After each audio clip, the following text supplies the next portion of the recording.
여러분 그 원숭이를 잡아보신 적 있습니까? 원숭이를 잡아보신 분들은 없으시겠으나 원숭이를 잡는 법은 아시죠? 모르시나요? 제가 알려드릴게요.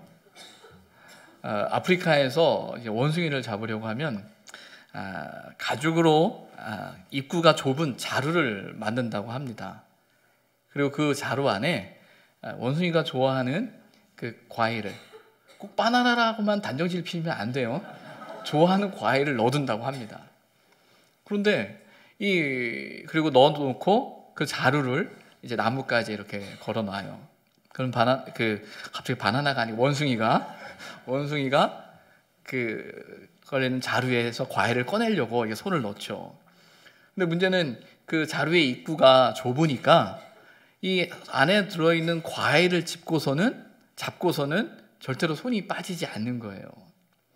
그래서 이 과일을 꺼내야만 간다라는 생각 때문에, 또 그 자루는 나무가지에 묶여 있으니까 이러지도 못하고 저러지도 못하고 있는 그 상황을 보면서 그 덫을 설치한 사람이 가서 그 원숭이를 잡는다라고 합니다. 아마 이 이야기는 우리가 다 알고 있는 이야기일 거예요. 원숭이를 잡아보진 못해도 잡는 법은 알죠.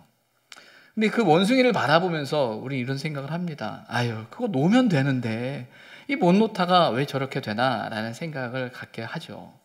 하지만 문제는 그 원숭이가 제 자신일 때라는 생각이 들 때가 있다라는 겁니다. 삶을 살아가면서 지혜롭다라고 말할 수 있는 것은 우리가 붙들어야 할 것과 놓아야 할 것을 아는 것이라고 생각해요. 무엇을 붙들어야 할 것인가? 무엇을 놓아야 할 것인가? 여러분, 우리가 붙들고 있는 그것이 우리를 살리는 것입니까? 여러분이 놓지 못하고 이거는 꼭 있어야 돼 라고 붙들고 있는 그것이 정말 우리를 살릴 수 있는 걸까요? 하나님께서는 라반을 통해서 야곱을 훈련시키셨습니다. 야곱의 삶을 바라보고 계시는 그 하나님의 시선을 야곱은 느꼈어요. 그래서 야곱이 고백하죠. 하나님께서 내 모든 고난과 내 손의 수고를 보신다라고 말입니다. 20년이라는 그 시간이 결코 짧지 않았고, 또 20년이라는 시간 너무나 고돼서 때로는 정말 하나님이 계신가, 하나님이 나와 함께 하시는가 라는 의심과 질문이 수없이 던져졌을 터인데, 그 20년의 시간이 끝나는 그 자리에서 그 야곱의 고백은 하나님이 나를 보고 계신다라는 거였습니다. 문제는 야곱의 이야기가 이걸로 끝이 아니라는 거예요. 하나님은 야곱을 아시죠. 그리고 야곱을 통해서 그 하나님의 언약의 통로로 삼고자 그를 이끄시고자 합니다. 이제 문제는 그가 감당해야 할 또 다른 숙제가 하나 있다는 거예요. 그게 뭐죠? 그의 형 에서에 대한 문제입니다. 여러분, 야곱이 이 에서를 만나는 일이 쉬운 일일까요? 어려운 일일까요? 이제 가서 만나기만 하면 되는 겁니까? 쉬운가요? 어려운가요? 왜 어렵죠? 형 때문에 도망갔죠. 형을 속였기 때문에, 형이 자신을 죽이려 한다라는 그 생각 때문에 그가 도망을 간 거예요. 그래서 우리가 읽지는 않았지만 이 창세기 32장 1절부터 12절의 본문을 보다 보면 야곱의 상황이 어떤 것인지 알게 됩니다. 야곱은 형 에서에 대한 두려움이 있었어요. 그래서 형 에서를 바로 만난다는 것이 너무나 두려운 일이었습니다. 그래서 32장 3절에 보게 되면 사람을 앞서 보냅니다. 종을 앞서 보내서 그 상황을 살피고자 해요. 그러면서 그 종을 통해서 건네는 이야기가 뭐냐면, 우리 주인이 당신께 은혜 받기를 원합니다. 우리 주인이 그 바단 아람에서 정말 많은 고생을 했었고, 그러나 하나님께서 은혜를 주셔서 이제 오늘날 돌아오고 계시는데 당신께 은혜를 받고자 합니다 라는 말을 전해요. 근데 문제는 그 이야기를 들은 에서의 모습이라는 거죠. 성경에 뭐라고 나오냐면 형 에서가 400명이라는 사람을 거느리고 온다라는 이야기를 전해 듣게 됩니다. 에서와 함께 오는 400명이 야곱과 그의 처자식들을 환영하는 사람들일까요? 두 손 들고 그들을 환영하면서 오래 기다렸다, 반갑다 동생아 라고 하면서 기다리는 환호하는 사람들이었을까요? 야곱은 누구보다 잘 알죠. 그 사람들이 결코 나를 환영하기 위해 나온 사람들이 아니라는 것. 에서가 이끌고 오는 그 400명의 사람들은 어떤 면에서 에서가 야곱을 바라보면서 가졌던 그 마음의 분노와 원함과 그 마음의 그 아픔이 고스란히 담겨진 숫자였을 거예요. 무엇보다 야곱은 라반을 통해서 보냈던 20년의 시간을 통해서 자신이 어떤 인간인지 알았어요. 그리고 무엇보다 형의 마음을 헤아리게 된 거죠. 내가 어떤 마음, 내가 그렇게 했을 때 그 형의 마음이 어땠을까? 형을 만나고자 하는 두려움뿐만 아니라 형에 대한 미안한 마음이 그대로 있었습니다. 그래서 7절에 보면 이렇게 표현해요. 심히 두렵고 답답하여. 집으로 가면 형을 만나야 되는 게 당연한 일인데 너무나 두렵죠. 또한 너무 답답합니다. 도대체 이 문제가 어떻게 풀릴 수 있겠는가라는 거예요.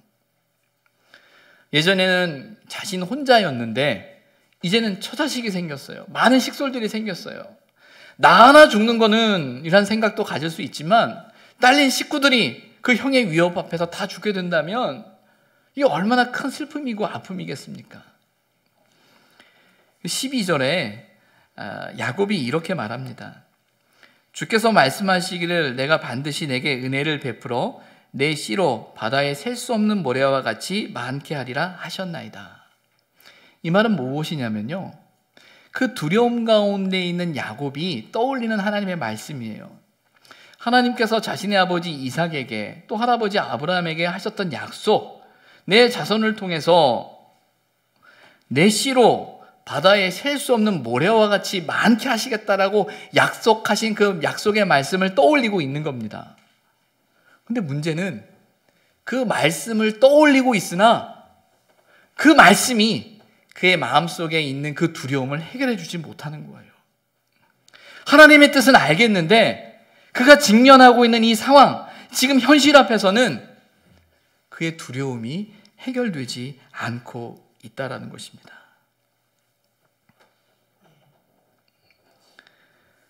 야곱이 에서를 만나야 하는 것처럼 정말 두려운 일에 직면해야 할 때가 있어요.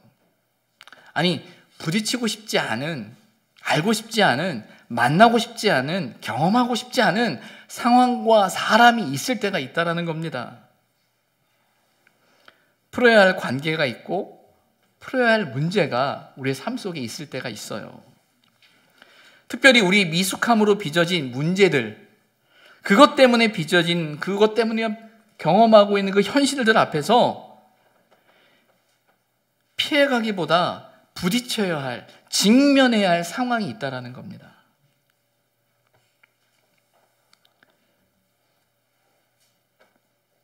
쉽지 않은 일이죠. 어떤 면에서는 어떻게 해야 되는지 알아요. 알지만 못하는 그 일이 우리를 참 힘들게 합니다. 그래서 야곱이 표현하는 것처럼 두려워하고 답답한 그 상황이 우리에게 있습니다. 오늘 우리가 읽은 이 말씀은요, 바로 야곱이 직면해야 할 그 삶의 문제를 풀어가는 하나님의 방법을, 하나님의 모습을 발견하게 됩니다. 그 출발은 바로 하나님 앞에 홀로 서는 일이라는 거예요. 본문 21절에 보게 되면 그 예물은 그의 앞서 보내고 그는 무리 가운데서 밤을 지내고 있음을 확인하게 됩니다. 이 예물은 누구를 위해 준비한 예물이죠? 누구에게 향한 예물입니까? 그의 형 에서를 향한 예물이에요. 본문 14절과 18절, 14절에 보게 되면 에서에게 보내는 예물의 양이 나오는데 무려 짐승이 550마리 정도 됩니다. 아주 많은 어마어마한 양의 짐승을 형 에서에게 보내고 있습니다. 그러면서 20절에 이런 표현을 써요. 예물로 형의 감정을 푼 후에 내가 형을 대면하면 혹시 나를 받아주지 않을까라는 생각을 갖지요. 여기서 감정을 푼 후에라는 이 표현의 히브리어 단어가 카파르라는 단어라고 해요. 근데 이 카파르라는 단어의 의미는 뭐냐면 가라앉히다, 덮다라는 의미가 있습니다. 그래서 감정을 풀었다라는 말은 그의 감정을 가라앉혔다, 그 감정을 덮었다라는 거예요. 어떤 거죠? 야곱의 입장에서는 에서의 감정을, 에서의 그 분노를 어떻게든지 이 선물로 덮어서 그 문제를 피해가고 싶은 야곱의 마음을 확인하게 됩니다. 우리는 종종 우리가 경험하는 두려움, 대면해야 되는 두려움을 어떤 형태로는 피해가거나 때로는 그것을 덮어버리려고 해요. 잊으려고 해요. 물론 때론 그 타이밍이 중요하기 때문에 때로는 잊고 견디고 조금은 모른 척하고 지나가야 할 필요도 있을 수 있습니다. 그러나 결코 그것이 근본적인 해결이 될 수 없음을 우리는 잘 알아요. 모른 척하고 넘어가거나 가리고 간다고 해서 그 문제가 해결되는 건 아니라는 거죠. 단지 그 상황을 모면하기 위한 방편이라는 것 잘 압니다. 야곱의 입장도 마찬가지인 거예요. 그런 상황에서 본문 24절을 보게 되면 야곱이 홀로 남았음을 보게 됩니다. 밤을 지새며 무리 가운데 있다가 도저히 안 되겠다라는 생각을 하면서 그의 처자식과 또 자신의 식솔들을 먼저 이 야복강을 건너서 보냅니다. 그리고 자신이 혼자 남았다라는 거예요. 야곱이 왜 혼자 남았을까요? 왜 혼자 남았죠? 왜 혼자 남았을까요? 두려움 때문에, 염려 때문에, 걱정 때문에 라고만 생각하기보다 이렇게 질문을 바꿨으면 좋겠어요. 왜 하나님께서 야곱을 혼자 두셨을까? 왜 야곱이 혼자 남았을까라는 거 말고요. 하나님이 왜 야곱을 혼자 두셨을까? 야곱이 직면해야 할 이 문제는 누가 풀어줄 수 있는 문제가 아닙니다. 마치 야곱이 선물을 통해서 형의 마음을 사고자 했던 것처럼 다른 방법을 통해서 그가 직면해야 될 문제를 풀어내려 했는데 지금 야곱이 감당해야 할 이 문제는 누가 풀어줄 수 있는 문제가 아니에요. 누가 개입할 수 있는 문제가 아닙니다. 야곱이 직면해야 할 문제라는 거예요. 하나님의 방법은요, 저와 여러분의 삶 속에서 안타깝게 생각하고 힘들게 여겨지는 그 문제를 피해가게 하시기보다 그 상황 앞에 우리를 직면하게 하십니다. 그래서 하나님이 홀로 두신 거예요. 무엇에 직면하게 하고자? 무엇에? 에서요? 그게 사실은 우리의 생각이에요. 왜 하나님께서 야곱을 홀로 두셨을까? 에서라는 문제를 풀어내기 이전에 야곱에게서도 풀어야 할 문제, 그가 직면해야 할 것이 하나 있어요. 누군가요? 하나님이라는 거죠. 하나님과의 관계입니다. 우리는 종종 야곱에게 있어서 에서가 가장 큰 문제다라는 생각 때문에 에서만 없으면 야곱이 좋을 거다라는 생각을 가져요. 아마 여러분도 마찬가지일 겁니다. 우리도 마찬가지일 거예요. 내가 경험하는 이 삶의 상황 가운데 요 문제만 해결되면 나는 괜찮아 라는 생각을 가질 수 있어요. 그런데 중요한 건 그 문제는 단지 나라는 사람의 삶 속에서 나오는 여러 가지 문제 중에 하나일 뿐이에요. 그 문제가 바뀐다고 해서 내가 바뀌진 않아요. 하나님이 보시는 것은 단지 현상이 아니고요, 그 현상의 본질입니다. 그 현상을 만들어낸 우리라는 거예요. 그래서 하나님은 단지 사건이 아니라 사람에 관심을 둡니다. 단지 우리가 경험하는 그 사건을 해결하시는 분이 하나님이 아니고요, 그 사람을 만지시는 분이 하나님이시라는 거예요. 에서의 문제만 해결된다고 해결되는 것이 아니고요, 더 본질적인 것이 야곱에게 필요한 겁니다. 그것은 야곱을 하나님 앞에 세우는 일입니다. 야복나루에서 야곱은 하나님을 홀로 대면합니다. 이 야복나루에서 어떤 일이 야곱에게 있었습니까? 하나님께서 야곱을 어떻게 만지셨죠? 이어지는 24절부터 26절까지의 말씀을 보게 되면 야곱이 씨름을 했다라고 되어져 있어요. 어떤 사람과 씨름했다라고 되어 있습니다. 여러분, 씨름이라는 그 히브리어 단어는 아바크예요. 근데 이 단어의 어원, 근원은, 의미의 출발은 어디서 시작되냐면 안개같이 사라지다라는 의미에서 시작되어져요. 그래서 붙잡다, 싸우다, 또 먼지나게 싸우다라는 말로 의미가 확장되어지는 게 이제 아바크라는 단어예요. 근데 이 단어를 깊이 생각해 보니까 싸움의 의미를 알겠어요. 싸운다는 것은요, 결국은 누군가가 사라지는 일입니다. 누군가가 없어지는 거예요. 싸운다라는 건 끝장을 보는 일이에요. 누군가가 죽어야, 누군가가 없어져야 해결되는 일입니다. 그래서 싸우면 안 됩니다. 누군가가 죽어야 되거든요. 누군가가 없어져야 되거든요. 그런데 여러분, 지금 야곱이 씨름을 하고 있어요. 누군가 하나 사라져야 합니다. 누군가가 없어져야 돼요. 누군가가 죽어야 돼요. 누가 죽어야 합니까? 누가 죽어야죠? 하나님이 죽으실까요? 야곱이 죽어야죠. 그래서 이 씨름은 영적인 씨름인 거예요. 근데 이 씨름 과정 중에 관절을 쳤다라는 장면이 나옵니다. 야곱의 허벅지 관절을 쳤다라고 되어 있는데, 이 치다, 관절을 치다라는 이 치다라는 단어는 나가라는 의미인데 만진다라는 의미예요. 만진다. 하나님께서 누구의 관절을 만졌다라는 거예요? 누구의 관절을 쳤다라는 겁니까? 야곱의 관절을 쳤다라는 거예요. 왜 쳤을까요? 왜 쳤을까요? 야곱이 가지고 있는 그 고집이 있죠. 야곱이 가지고 있는 그 생각이 있죠. 스스로 깨어지지 않는 그 야곱, 스스로 자신의 생각과 자신의 뜻과 자신의 그 경험 안에 갇혀 있는 그 야곱을 깨트리시는 하나님의 손길입니다.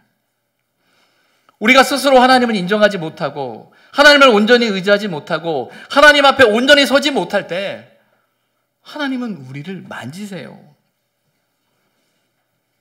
지혜로운 사람은 하나님이 만지시기 전에 힘을 빼야 합니다. 저와 여러분에게 그런 지혜가 있기를 소망합니다. 만졌더니 어떻게 됩니까? 이어지는 말씀을 보게 되면 어긋났더라 라고 되어 있어요. 어긋났더라. 탈구되다, 위골되다 라는 말이에요. 이게 정확한 느낌이 어떤 것일까 이렇게 생각을 해보니까, 제가 예전에 대학 다니면서 학교 축제 때 씨름을 한 적이 있습니다. 그저 허우대가 멀쩡하다는 이유로 저보고 씨름하라고 해서 씨름을 했어요. 근데 선배 형하고 씨름을 했는데 그분이 참 힘이 좋은 분이었습니다. 나는 씨름이 삿바로 하는 줄 알았는데 씨름은 어깨로 하는 거더라고요. 그분이 원체 힘이 좋다 보니까 어깨로 제 어깨를 밀었는데 제 어깨가 빠졌어요. 어땠을까요? 맞아요, 아파요. 많이 아픕니다. 그런데 빠지고 나면요, 힘을 못 씁니다. 단련은 있는데 힘은 못 써요. 내 어깨인데 힘을 못 쓰겠더라고요. 어긋났더라라는 말은 정말 야곱이 힘을 못 쓰고 있는 상황인 거예요. 힘을 못 쓰고 있는 상황. 그런데 이어지는 26절을 보게 되면 야곱이 그런 상황에도 불구하고 당신이 내게 축복하지 아니하면 내가 결코 당신을 가게 할 수 없습니다라고 하면서 그를 붙들고 있는 장면이 나옵니다. 그죠? 이 모습을 보면서 야, 야곱의 저 근성을 우리가 배워야 한다라는 생각을 종종 말씀하곤 해요. 근데 여러분, 왜 야곱이 이렇게 붙들고 있을지 생각해 보셨습니까? 왜 야곱이 그렇게 꽉 붙들고 있을까요? 날 이 상태로 만들어 놓고 가면 안 되지요 라는 거예요. 자기가 힘이 빠졌어요. 힘을 쓸 수가 없어요. 지금까지는 내 힘으로 한번 버텨봤는데 내 힘으로 살 수 없는 걸 아는 거예요. 그러니 어떡합니까? 매달려야지. 붙들어야지. 야곱이 하나님 앞에 홀로 된다라는 것은, 하나님 앞에 홀로 선다라는 것은요, 자신의 힘을 빼는 겁니다. 하나님은 그렇게 야곱의 힘을 빼셨어요. 야곱의 힘을 빼니 야곱은 더욱 하나님을 붙들 수밖에 없는 겁니다. 하나님께서 저와 여러분의 삶 속에 우리 힘을 빼시고 계신다는 느낌이 들면 이렇게 생각하시면 됩니다. 나로 하여금 하나님을 붙들게 하시는구나. 내 삶에 어려움이 있다면, 이 어려움이 나를 점점 힘 빠지게 하고 있다면 그 어려움은 우리로 하여금 하나님을 더 붙들게 하는, 붙들라고 말씀하시는 하나님의 음성으로 들어도 여러분 틀리지 않습니다. 그런데 문제는 우리는 우리가 힘이 빠졌다라는 것 때문에 너무 절망하죠. 너무 낙심하죠. 내가 할 수 없다라는 것 때문에 우리는 너무 힘들어합니다. 그런데 하나님은 우리가 할 수 없기 때문에 당신이 하겠다라고 말씀하고 계시는 거예요. 씨름 후에 야곱의 이름이 바뀌죠. 어떻게 바뀝니까? 이스라엘로 바뀝니다. 여러분, 이스라엘이라는 단어는 두 단어가 합쳐진 거예요. 사라라는 단어와 엘이라는 단어가 합쳐진 건데, 이 사라라는 단어는 앞에서 말하는 싸우다라는 그 개념에서부터 시작되어져요. 그리고 엘은 하나님이라는 거죠. 그래서 싸우다라는 것은 이게 붙들다, 싸우다라는 거예요. 말 그대로 하나님과 싸우다라는 거예요. 그래서 성경에 보게 되면 이스라엘을 이야기하면서 하나님과 겨루어 이겼다라는 거예요. 우리는 이 본문을 혹 보면서 그래, 야곱도 하나님이랑 싸워서 이겼으니까 나도 하나님과 싸워 이겨서 내 뜻을 반드시 관철시키고 말 거야 라고 해석을 한다면 아주 잘못된 해석입니다. 하나님과 싸워 이길 수 있다는 것이 아니라 하나님을 붙든다라는 의미예요. 싸울 때 그 상대를 붙드는 것처럼 하나님 아니면 안 됩니다라는 마음으로 하나님을 붙든다라는 표현이에요. 어떤 면에서는 야곱의 표현입니다. 야곱이라는 사람의 표현이에요. 자신의 뜻과 의지를 관철시키고자 하는 의미가 아니라 하나님의 다스림이 아니면, 하나님의 붙드심이 아니면 안 된다라는 표현이죠. 그래서 이스라엘이라는 단어는 야곱의 또 다른 이름으로서 이스라엘로 쓰이지만 우리는 알아요. 그의 민족을, 이스라엘 민족을 가리키는 단어로 이스라엘이라는 말을 쓰죠. 이 말은 하나님을 붙드는 민족이라는 거예요. 하나님을 붙들어야 살 수 있는 민족이라는 겁니다. 그리고 하나님이 다스리는 민족이라는 거예요. 그럼 여러분, 이 이스라엘이라는 이름이 승리의 이름인가요? 봐, 나는 하나님과 싸워서 이겼어, 나 승리했어의 이름인가요? 이스라엘이라는 단어는요, 깨어짐의 이름이에요. 야곱이 깨어져서 이스라엘이 되었어요. 하나님이 붙드시는 사람이 되었고 하나님을 붙드는 사람이 되었어요. 그래서 이스라엘이라는 이름은 회복의 이름이 되는 겁니다. 하나님이 왜 야곱을 홀로 세우셨을까요? 에서라는 해결되어야 할 그 문제 앞에서 왜 하나님은 야곱을 혼자 세우셨을까요? 그것은 단지 에서의 문제를 해결하는 것이 그 삶의 문제를 해결하는 근본적인 것이 아니라 하나님을 붙들고 하나님 앞에 설 때 그가 경험하는 삶의 문제들이 해결되어질 수 있음을 성경은 이야기합니다. 그리고 그 홀로 세움을 통해서 하나님은 야곱을 만지셔 가시는 거예요. 그의 약함을, 그의 연약함을 만지고 계시는 거죠. 어떠신가요? 하나님 앞에서 홀로 서 계십니까? 하나님이 저와 여러분을 홀로 세우고 계시나요? 하나님이 만지신다고 생각하시면 됩니다. 하나님이 어떻게 만져주시기를 원하십니까? 하나님께서 저와 여러분의 삶을 어떻게 만져주시기를 원하십니까? 하나님, 이 문제가 해결되어져야 되는데요. 이 문제가 해결돼야 제가 숨 쉴 수 있어요. 라는 그 삶의 문제 있지요. 그런데 그거보다 더 중요한 건 뭐냐면 저와 여러분이 하나님 앞에 서는 겁니다. 하나님을 만나는 겁니다. 하나님 앞에 몸부림치는 거고요. 하나님을 붙드는 거고요. 하나님을 붙잡는 거예요. 그런데 문제는 우리가 하나님을 그렇게 붙잡지 못하는 거예요. 뭔가 다른 것을 붙들고 이것이 나를 해결할 거라는 생각을 착각 가운데 있다라는 거예요. 어떤 사람이 겨울에 칠흑 같은 어둠을 뚫고 산을 넘어갔다고 해요. 넘는 길이 쉬웠겠습니까? 그 어둠 속에서 그가 발을 헛디뎌서 낭떠러지로 이제 굴러 떨어졌다고 합니다. 근데 떨어지다가 우연찮게 나뭇가지 하나를 잡았네요. 꽉 잡고 있는데, 이 잡고 있으면서 이거 놓으면 내가 죽겠다라는 생각 때문에 그걸 꽉 붙들고 있다가 기도를 합니다. 하나님, 한 번만 좀 살려주십시오. 하나님 좀 살려주십시오. 근데 하나님께서 평소엔 잘 응답 안 하시다가 또 그때는 응답하셨어요. 그래, 내가 살려줄게. 그러면 네가 붙들고 있는 거 놔. 아니, 하나님, 내가 이거 붙들고 있어서 사는 건데 이거 놓으라니요. 다음날 아랫 동네에 이야기가 돌았습니다.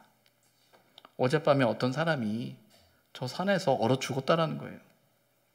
가봤더니 그 나뭇가지를 꽉 붙들고 얼어 죽었다라는 거예요. 그리고 더 이상한 건 그 사람 발린 밑이 채 1m가 되지 않았대요. 바로 땅이 있었다라는 거죠. 정말 이런 이야기가 있었는지는 모르겠어요. 그러나 이 이야기가 우리에게 시사하는 바가 있습니다. 내가 이걸 꽉 붙들고 있어서 이거 놓으면 난 죽는데 라고 생각하고 있는 그것을 놔야 산다라고 하나님은 말씀하시는데, 혹시 내가 붙들고 있는 그것 때문에 우리가 죽어가고 있지는 않습니까? 내가 고집하는 그것 때문에 내가 죽는다라는 생각을 혹 안 해보십니까? 하나님은 저와 여러분을 살리길 원하시는 거예요. 그래서 우리를 홀로 두시는 겁니다. 그래서 우리를 하나님 앞에 세우는 겁니다. 그리고 그 하나님 앞에 섬으로, 하나님 앞에 온전히 설 때 저와 여러분이 살 수 있음을 말씀하고 계시는 거예요. 그래도 혼자 있는 게 두렵죠. 그래도 혼자 선다라는 게 두려울 수밖에 없어요. 그런데 혼자 설 수 있는 이유가 있습니다. 그것이 대림절이 가지고 있는 또 다른 의미일 겁니다. 저와 여러분이 혼자 되기 이전에 누가 먼저 혼자 되셨습니까? 예수님이 먼저 혼자 되셨어요. 그 보좌를 떠나서 혼자 되셨어요. 왜 혼자 되셨습니까? 혼자 있는 저와 여러분을 살리려고요. 우리가 이 세상에서 이건 돼 있어야 된다라고 붙들고 있는 그것이 아니라 정말 붙들어야 될 것이 무엇인지 우리에게 보여주기 위해 예수님이 오신 거예요. 하나님이 저와 여러분을 홀로 두신다면 그 주님을 붙드시라는 하나님의 메시지일 겁니다. 해결되지 않는 그 문제 앞에서 낙심하고 계시다면 그 낙심은 우리가 붙들어야 하는 것을 붙들게 하시는, 놓아야 할 것을 놓게 하시는 하나님의 인도하심일 겁니다. 우리는 그 믿음을 가지고 살아야 합니다. 우리를 홀로 두게 하시는 하나님, 그러나 결코 저와 여러분을 홀로 두지 아니하신 하나님, 그 하나님을 의지하면서 그 하나님을 온전히 붙들 수 있는 저와 여러분이 되기를 주님의 이름으로 부탁을 드립니다. 기도하겠습니다.